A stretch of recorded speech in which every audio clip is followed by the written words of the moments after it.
Friends, welcome to my दुजा।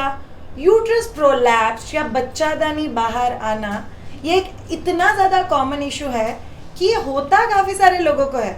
But Indian culture में usually issues तो है बट शर्म भी उतना ही ज़्यादा है, इसीलिए इन चीज़ों के बारे में डिस्कशन बहुत कम होता है। तो बच्चादानी ऊपर लेके जाने के लिए कौन से एक्सरसाइजेस हम लोग कर सकते हैं उसका वीडियो में यहाँ पे लिंक कर रही हूँ। बट एक क्वेश्चन हमेशा दिल में रहता है, इसके लिए एग्जैक्टली ट्रीटमेंट क्या है? बच्चादानी नीचे आना या थैली का मुंह बाहर निकलना या यूट्रस प्रोलैप्स होना, इसके लिए कौन सी मेडिकली ट्रीटमेंट अवेलेबल है?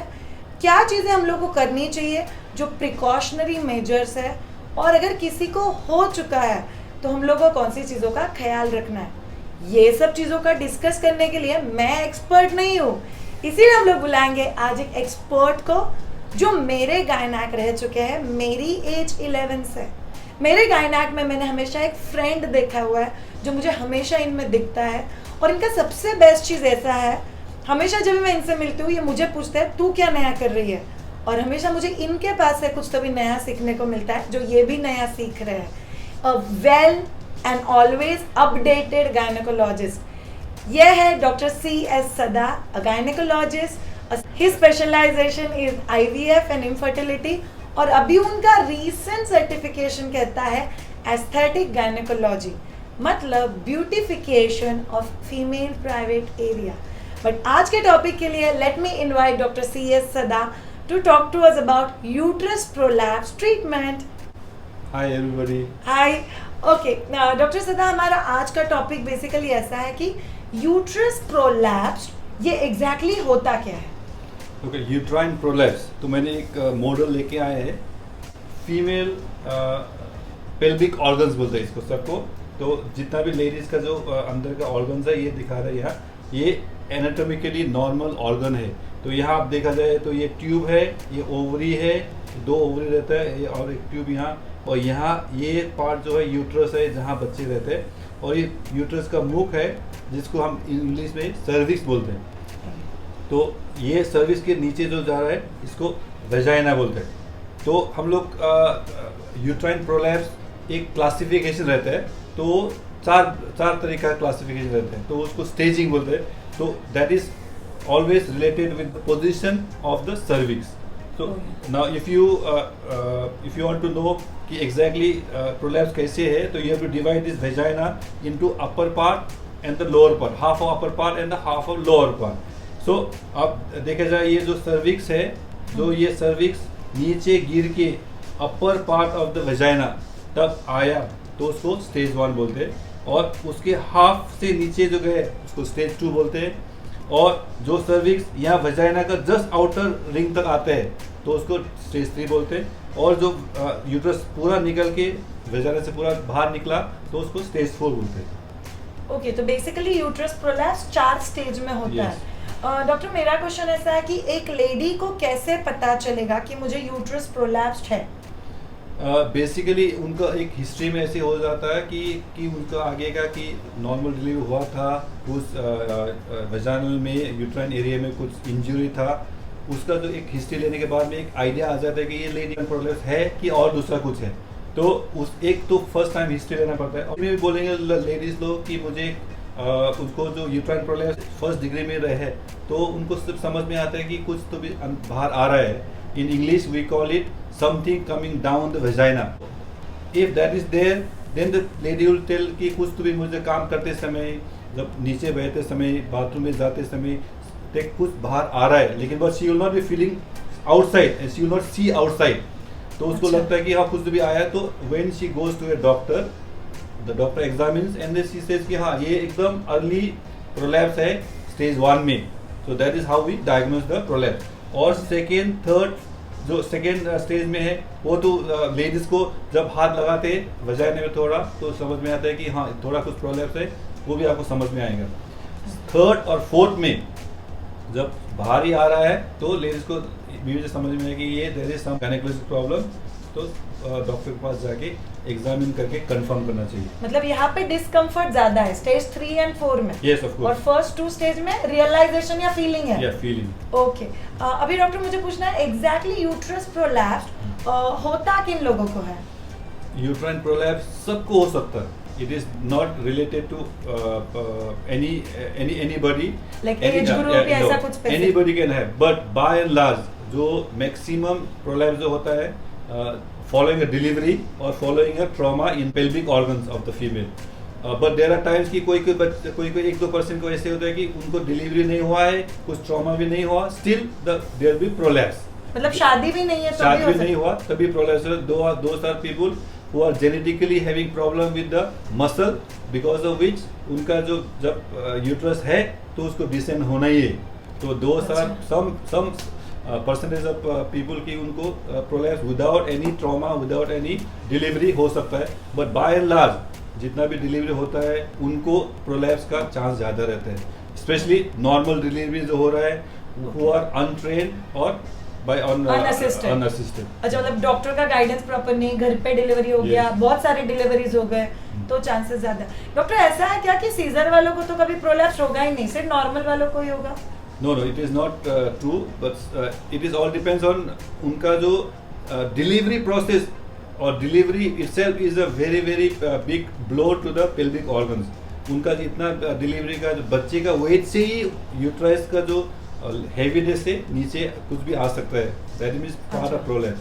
तो सीजर के वक्त जो ट्राई देते हैं या लेबर के लिए ट्राई देते हैं तभी भी होने की of course that is the time when you expect some degree of descent. जो जितना थोड़ा जो नीचे आना जो पोजीशन के हिसाब से थोड़ा नीचे आता है तो उन लोगों को मोस्ट प्रोबेबली फर्स्ट ग्रेड और सेकेंड स्टेज का प्रोलैप्स हो सकता है.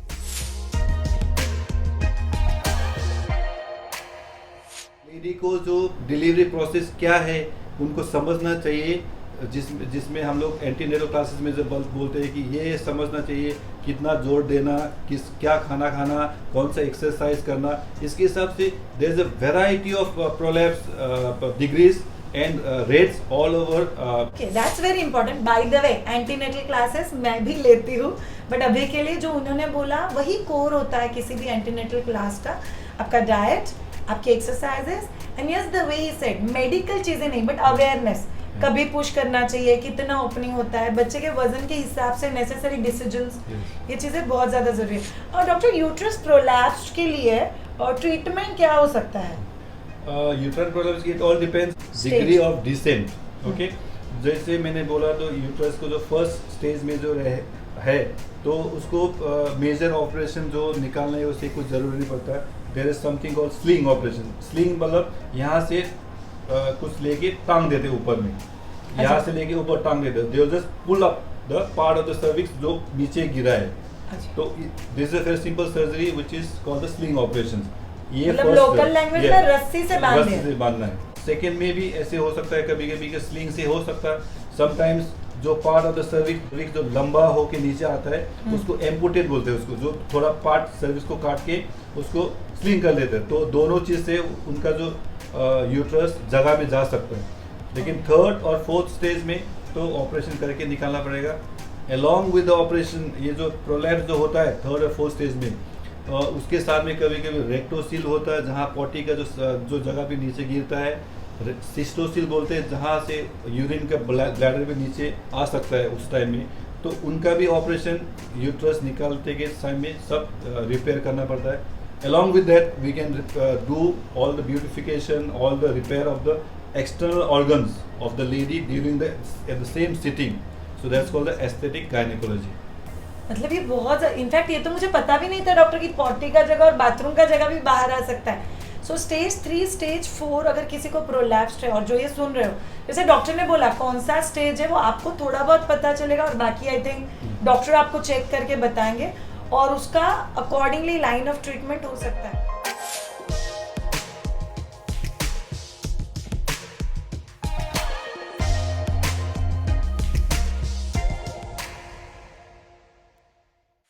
डॉक्टर फिर मुझे कुछ क्वेश्चन है. जैसे अगर किसी को यूट्रस प्रोलैप्स्ड है ऑलरेडी तो ऐसी कोई चीजें है क्या जो उनको नहीं करनी चाहिए? जैसे हम लोग बोलते हैं जॉकी मूवमेंट, सडनली वजन उठाना, हेवी वेट ट्रेनिंग में स्क्वाट्स करना, ऐसा कोई करना है कि बाबा ये चीजें आपको नहीं करनी है अगर आपको यूट्रस प्रोलैप्स्ड? एक्चुअली जब आप डॉक्टर के पास जाते हैं तो उनको फर्स्टली की डायग्नोसिस होना चाहिए कि ये कौन सा स्टेज है. समझो अच्छा। उसको अर्ली स्टेज में है तो you should all avoid what ever saying intra abdominal pressure. जितना भी आप जो चीज़ करते हैं जहाँ से आपको पेट में और प्रेशर लगते हैं वो जो करना नहीं चाहिए, जिसके हिसाब से वो जो प्रोलैप्स स्टेज 1 का जो स्टेज है वो स्टेज 2 हो सकता है, स्टेज 2 का 3 हो सकता है। तो उसके हिसाब से like jumping, lifting heavy weights वो तो करना नहीं चाहिए। And then you maintain that intra abdominal pressure and avoid that. Doctor constipation का भी कुछ कनेक्शन है इससे? बिकॉज कॉन्स्टिपेशन होता है तो भी पेट पे प्रेशर क्रिएट होता है, बट कॉन्स्टिपेशन और यूट्रस का कुछ connection? Of course, constipation is one of the major factors to accelerate the degree of prolapse. मतलब उसका फर्स्ट स्टेज में रहता है आपको कॉन्स्टिपेशन रहे तो उसको इमीडिएट सेकेंड थर्ड स्टेज में जाने का चांस रहता है जब आप कॉन्स्टिपेशन कंटिन्यूली रहे। तो इसके लिए is very important that you avoid being constipated. तो डाइट में आपको वैसे वाला खाना खाना है जिससे आपका पॉटी भी स्मूथली निकल एग्जैक्टली, जाए। High fibre diet. Okay, secondary exercises में हम लोग क्या कर सकते हैं? सपोजिटली जैसे आपने बोला स्टेज 3 स्टेज 4 तो खैर सर्जरी का टॉपिक हो गया, स्टेज 1 स्टेज 2 में क्या एक्सरसाइजेस हेल्प कर सकती है लेडीज को, किस एक्सटेंट तक? जनरली पेल्विक एक्सरसाइजेस जो करना है